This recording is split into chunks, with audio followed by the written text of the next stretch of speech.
Today we'll be breaking down everything there is to know about smoke grenades.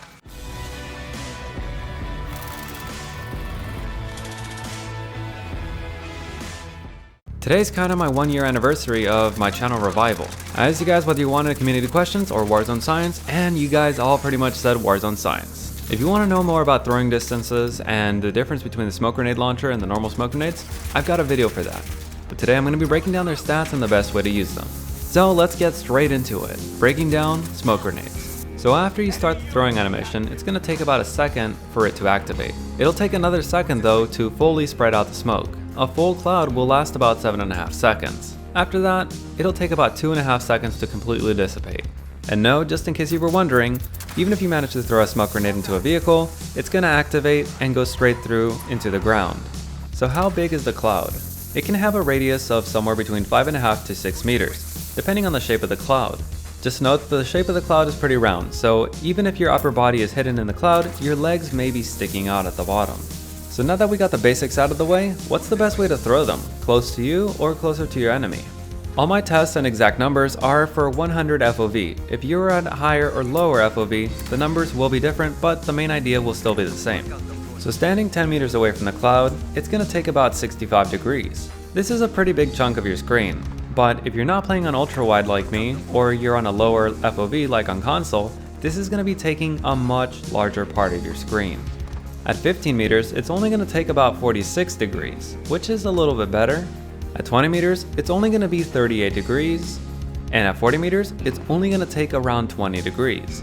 But this seems really obvious. The further you are from something, the smaller it's going to appear. But now if we take two players and put a smoke grenade between them, both players will be 20 meters from the center of the smoke grenade. For one player to see the other, they only have to move 8.5 meters to either side. Now what happens when the distances are different? When you have it closer to you or closer to the enemy?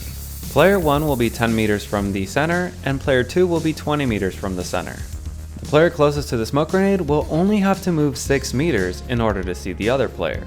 But suddenly when we reverse it, being further away from the smoke grenade means you have to walk 18 meters. And that's a really huge difference. But why do we think that it's better to throw it further away from us? Assuming I want to cross this road and use a smoke grenade for cover, with the enemy 50 meters away, throwing it up close would only give me a bit of cover. But when I throw it at an enemy, it seems that they can't see me for much longer. However, once you start thinking about the information I had just told you about how far you have to move depending on the distance of a smoke grenade, you'll see that pretty much all the enemy has to do is step right through the smoke grenade, so 5 or 6 meters, and they'll be able to shoot you. But while the smoke grenade is closer to you, yes, it'll be less useful after you run past it, but between the time you throw it and run through it, they won't know where you are. You could easily throw a smoke grenade next to you, wait a few seconds, and then run through it, maybe making them waste some ammo, thinking that they're going to spray and hit you. So the smoke grenade can be used as a defensive and pretty aggressive tool at the same time. Let's take this clip for example. I was getting shot in the back. So I turn around the corner, throw a smoke grenade, and instead of coming right around the corner, I go far to the left. The other player was probably expecting me to come around the corner or be hiding around the corner. But instead, I popped out from the other side, unexpectedly, and that gave me a slight advantage. And those few milliseconds that I had an advantage allowed me to win that gunfight. And I definitely would have lost if I didn't have it. Basically what I'm trying to say is you should definitely be using smoke grenades to hide which direction you're coming from or running away to.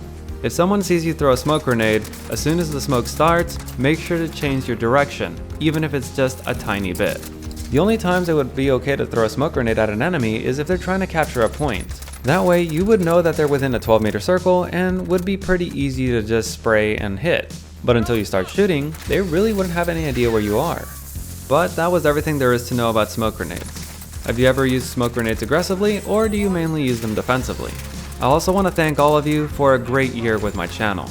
I've made a lot of Warzone science videos and a lot of weapon breakdowns, and I'm very much looking forward to the next year, with all the projects that I have planned and have already started, especially things like the new Vanguard weapon bullet penetration. But sadly, I'm gonna have to start cutting down from 2 videos a week. I just started a new job and I'm trying to get used to everything. And I am definitely not going anywhere anytime soon. I just don't want to make a promise that I may not be able to keep.